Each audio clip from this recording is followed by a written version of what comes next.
As developing and emerging economies seek to increase industrial output, there is also a pressing need to decouple economic growth from resource consumption. In this context, the transformation of conventional industrial parks into eco-industrial parks, or EIP, presents an effective opportunity to attain inclusive and sustainable industrial development. As one of the countries selected by UNIDO, or United Nations Industrial Development Organization, for the EIP pilot projects, Vietnam has achieved impressive results, bringing economic, environmental, and social benefits for enterprises and the community as well. Now that the first phase of the project in Vietnam, which started in 2014, has recently been concluded, in this episode of BizLine, we'll take a look at what has been done and future directions for EIP model. Lowering emissions, installing pollution reduction equipment, recycling waste, and applying cleaner production technologies have long been the goals of many enterprises who want to pursue sustainable development.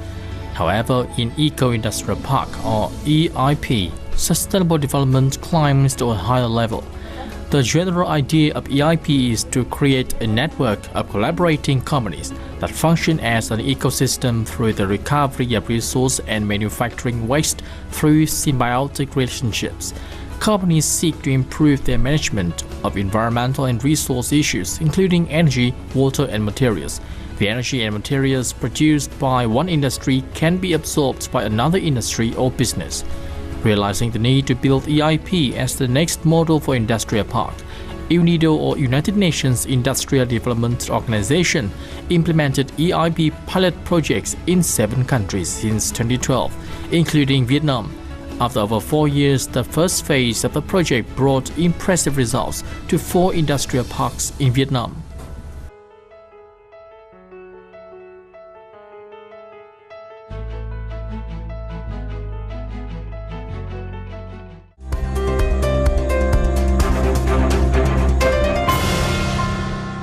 And we invited to our studio today Mr. Heinz Luckenberg, Chief Technical Advisor of the EIP initiative that has just gone through phase 1 in 4 industrial parks, to know more about how Eco-Industrial Park model was applied in Vietnam. First of all, thank you very much for joining our program today. Thank you very much for the invitation. So the first question is, there may be different approaches to eco-industrial parks or EIP model in the world, given different contexts, definitions, and classifications. So what is the appropriate approach for Vietnam? In very simple words, first of all, we have to make existing industrial parks much more environmentally friendly. We have to make them more economically competitive, and of course we also have to make sure that they fulfill social welfare standards. So they should do more with less input. So to do more products with less energy, less material, less water consumption. And in a second step, we will increase the resource efficiency of the park as a whole. So we try to make sure that there is, for example, waste heat, or there are waste materials which can still be used by another company as a raw material, or the heat can be used from another company, so then the companies can exchange these waste materials or waste heat or energy on park level. What kind of benefits can Eco-Industrial Park bring to enterprises, especially in terms of economic benefits? Well, we have tested the concept now in 3 industrial parks. One is in Cần Thơ, one is in Da Nang, and one is in Ninh Binh. And there we have seen that on the company level, we have achieved very impressive results. So companies have still a huge potential to increase their resource efficiency in the production. But we also have seen that there are a lot of activities where companies can make use of some of the waste material or waste heat from another company. And we also have studied that the potential, for example, for solar voltaic energy, renewable energy production on the roofs on these factories in an industrial park is huge and is economically feasible, and it makes business a very good business sense. So for example, if there is a glass factory which has a lot of waste heat, they need to destroy it with cooler instead of destroying it via coolers, they can make use of the heat and produce steam, which can be used next door by a textile company instead of having their own boiler and using their own oil or coal. So it makes business sense for the glass factory, and it makes a lot of sense for the textile company, so it would be a win-win situation for both. But there we need to have park managements who can see these opportunities. They are more active to look for such opportunities and help companies like a mediator to introduce such measures. What is also needed from the park management, that they are starting much more initiating the cooperation and collaboration between the tenants. 540 tons of carbon monoxide reduced per year, 360 tons of input materials reduced per year, 1,000 kilowatt hours reduced per year, and over $112,000 saved per year. These impressive numbers were achieved by only one among 72 enterprises that participated in the project implementation of Eco-Industrial Park Initiative for Sustainable Industrial Zone in Vietnam, which started in 2014. The project not only brought practical economic benefits to enterprises in EIP, but also actualized the strategies of efficient, cleaner production, which many enterprises nurtured for a long time. Mình cũng muốn là áp dụng những tiến bộ khoa học kỹ thuật, những cái chương trình mà làm đảm bảo về nâng cao cái hiệu suất công việc, hiệu quả trong công việc, tiết kiệm năng lượng và về môi trường. Nhưng mà chúng tôi chưa tập trung vào được một cái gì cụ thể. Nhưng mà khi có dự án đến, đã giúp chúng tôi là tập trung cao để mà áp dụng tất cả những cái gì mà các tư vấn đem đến cho chúng tôi. Một số giải pháp đó là như là bọc lại cái bảo ôn cho cái máy giấy, hoặc là hạ lại cái chiều cao cho các máy sấy để cho cái lượng khí thải nó thoát ra ngoài ít hơn và cái lượng điện năng mình tiêu thụ nó sẽ thấp hơn, và đi lại tất cả các hệ thống đường nước để cho sao cho nó chống rò rỉ. Mặc dù tiết kiệm, mặc dù cái chi phí mình đầu tư ra ban đầu nó có thể nó lớn, nhưng về lâu về dài thì chúng ta sẽ tiết kiệm được cái phần này rất là nhiều. Có thể thu hồi vốn trong vòng khoảng 1-2 năm mà thôi. Beyond environmentally friendly programs for individual enterprises, the EIP model offers industrial symbiosis, which means enterprises in the same park can share resources and reuse each other's waste.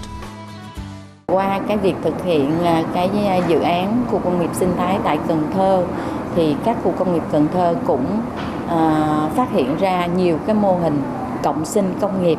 Thí dụ như tại Cần Thơ thì hiện nay có công ty phân bón hóa chất Cần Thơ, họ đang có một cái nồi lò hơi để sử dụng trong hoạt động sản xuất của họ, thì họ sử dụng không hết cái hơi đó, họ có thể bán, chia sẻ lại cho doanh nghiệp cận bên.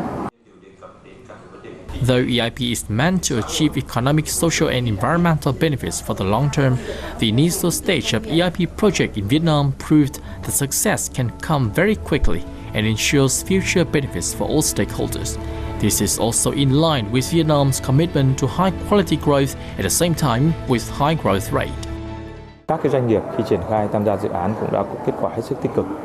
Ví dụ như là các doanh nghiệp đã tiết kiệm hàng năm 76 tỷ hàng năm, mà đây là chỉ có 72 doanh nghiệp thôi trong 4 cái khu công nghiệp tham gia thí điểm. Đồng thời chúng ta cũng giảm được tiêu thụ là 600.000 mét khối nước, giảm tiêu thụ 22.000 kWh điện, rồi là 3.000 tấn hóa chất. Đây là những cái kết quả rất là cụ thể. Và các kết quả này nó đóng góp vào cái việc thực hiện cái mục tiêu tăng trưởng xanh của chúng ta và cái mục tiêu phát triển bền vững, cũng như chiến lược phát triển kinh tế xã hội 10 năm 2010-2020.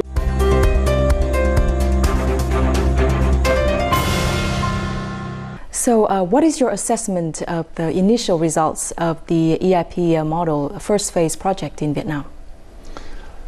Well, to be very open, we are very happy with the results, because on the company level we have really proved that resource efficiency and cleaner production, how the real term is, makes a lot of business sense and makes a lot of sense also for the environment. So on the company level we have very impressive results. We have on the park management, we have also found quite a few of these industrial symbiosis activities. So companies share the waste or use the waste from another company or the waste heat. So we have seen there are quite a lot of opportunities, and some of these opportunities are already implemented. So we can prove that also this idea concept works. How can we strengthen the industrial symbiosis in industrial parks? Yeah, I think there is the park management has a very important role to play, because companies do not talk to each other and definitely do not exchange such knowledge about, how much waste do they have or how much waste heat they produce. So I think the park management should, in a way, initiate this cooperation and collaboration between the tenants by, for example, inviting them on a regular basis for some maybe presentations or information seminar or on new topics which are maybe interesting for many of these tenants. One of the most notable contributions to the EIP project in Vietnam is the issuance of Decree 82. It includes the definitions of an EIP and industrial symbiosis and regulations for the development of EIP. Decree 82 came shortly after UNIDO's EIP project was initiated in Vietnam. Chúng tôi đánh giá rất là cao cái kết quả hoạt động của dự án tại Việt Nam. Cái kết quả mà đáng được nêu lên nhất đó chính là cái sự ra đời của Nghị định 82. Lần đầu tiên đã thể chế hóa được cái sự phát triển về khu công nghiệp sinh thái tại Việt Nam. Thì đây sẽ là một cái tiền đề rất là quan trọng cho việc là chuyển hóa hơn 300 khu công nghiệp sinh thái tại Việt Nam. Decree 82 not only defines EIP in Vietnam but also encourages EIP transformation by giving incentives. Accordingly, investment projects on the construction of wastewater and garbage disposal facilities in industrial zones will be entitled to a preferential loan, with the maximum lending amount for each project equal to 70% of the investment capital. Nghị định 82 chúng ta có các cái điều luật rất là cụ thể, trong đó có nêu rất là rõ là ví dụ chẳng hạn như là các doanh nghiệp, các khu nghiệp mà chuyển đổi sang khu mô hình sinh thái thì được có những các cái ưu đãi về tiếp cận các cái nguồn vốn cũng như là các cái chính sách ưu đãi khác của nhà nước. Thì tuy nhiên thì trong các cái nghị định đó thì còn chưa cụ thể ra thành trong các cái thông tư, các cái hướng dẫn. Chính vì điều đó cho nên là hiện nay các doanh nghiệp thực hiện còn đang rất là vướng mắc. Thì theo kinh nghiệm đối với những các đơn vị tư vấn thì chúng tôi cũng rất là mong muốn là chính phủ có những các cái hướng dẫn rất là cụ thể. The Ministry of Planning and Investment is working with relevant agencies and organizations to improve the framework for EIP in Vietnam, even during the implementation of Phase 1. Criteria for EIP will be built beyond the basic requirements mentioned in Decree 82. Để xếp hạng các cái khu công nghiệp đạt ở mức là khu công nghiệp sinh thái ở mức đồng hay bạc hay vàng thì cần có các cái chỉ số đòi hỏi ở mức độ cao hơn. Thì trong nghiên cứu của chúng tôi có cái bộ chỉ số, trong đó có cái chỉ số cấp doanh nghiệp, một số chỉ số thì mang tính định tính, một số chỉ số mang tính định lượng và một số các cái chỉ số thì dành riêng cho khu công nghiệp.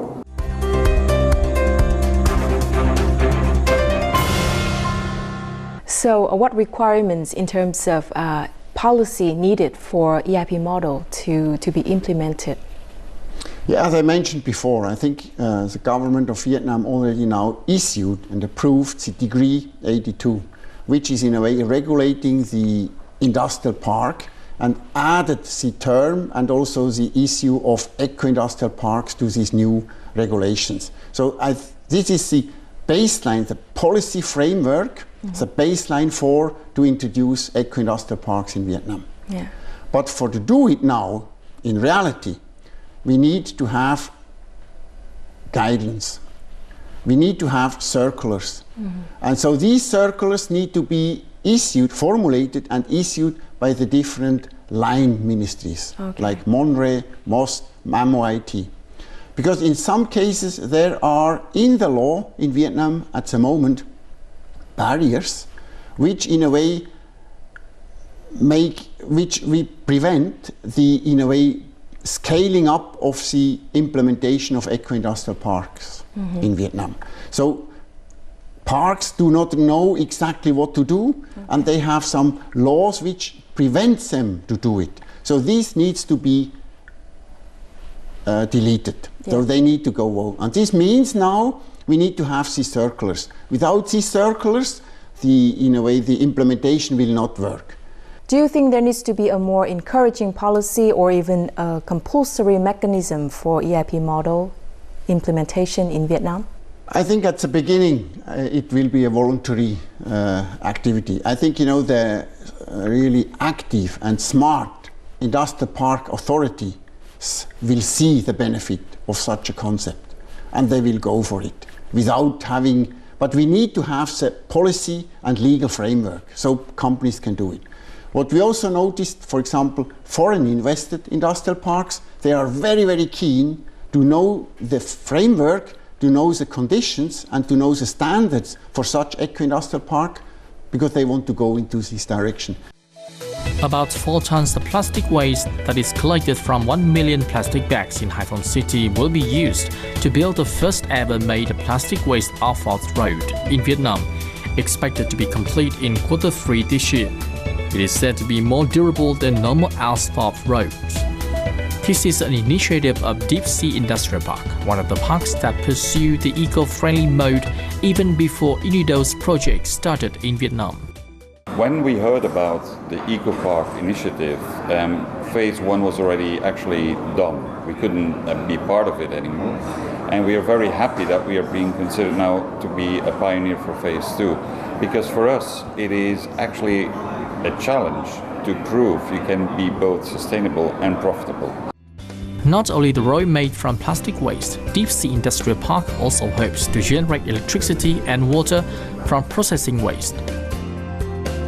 For enterprises who were lucky enough to participate in phase 1 of the EIP project in Vietnam, they are actively planning for the next phase and will make further private investment as they realize the economic benefits in the long term.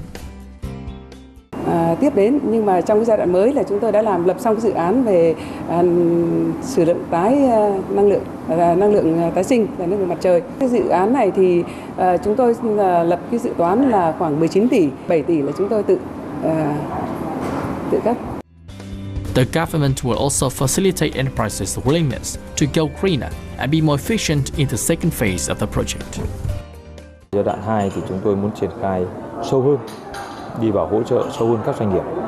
Cụ thể là chúng ta thúc đẩy các doanh nghiệp tự đầu tư, tham gia các doanh nghiệp tư nhân tự bỏ tiền ra để họ thực hiện các cái giải pháp sản xuất sạch hơn và thực hiện năng lượng hiệu quả hơn. Đặc biệt cái thứ hai là chúng tôi sẽ thúc đẩy cái việc hợp tác của các cái doanh nghiệp trong cái lĩnh vực thực hiện cộng sinh công nghiệp.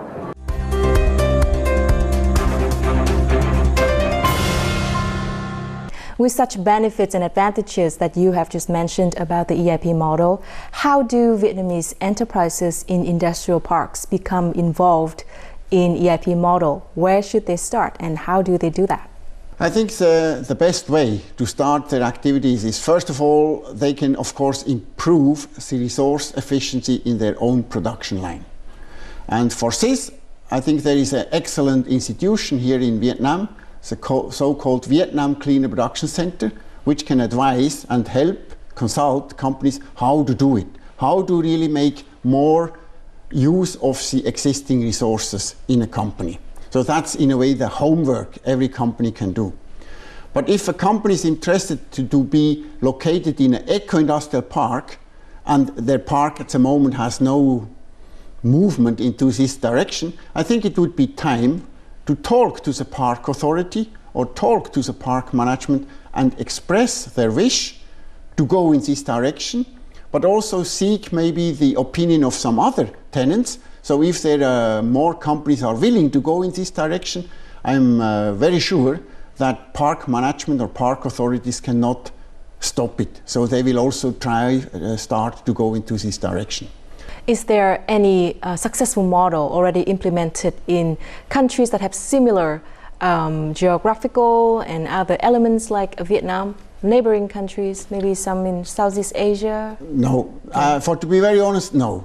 Because I mean, there are many countries in developing countries at the moment working on the concept, but there is not one eco-industrial park already existing which works fine. There is one in Denmark, for example, Kalundborg, which is one of the nicest models at the moment, and there are a few in Western countries, but not in developing countries. I think Vietnam is, with this project, had the opportunity to be quite advanced. So I think maybe some other countries can learn from Vietnam, because I think if we continue with the speed we had in the last years, I think the first real eco-industrial park could be established in Vietnam. Once again, thank you very much for joining our program today. Thank you very much. Over the last 30 years, Vietnam is regarded as one of the fastest growing economies in the region and in the world. And industrialization has been and remains one of the key driving forces for these achievements. However, like many other developing economies, Vietnam is facing major challenges in ensuring high quality, sustainable growth and development. The project on Eco-Industrial Park, or EIP, development came at the very right time to help the government and businesses address some of their key challenges. The past 4 years of the project has seen effective regulatory framework for EIP, new business models to attract quality investment in technologies and solutions, and saved a lot of money for enterprises and at the same time reduced a discharge in the environment. And we will keep you updated on future achievements of EIP in Vietnam in future episodes of BizLine. And that has just wrapped up this edition of BizLine. Thank you very much for watching. To rewatch our program, you can log on to our website at vtv4.vtv.vn or download the VTV Go app and tune in VTV4. Goodbye for now.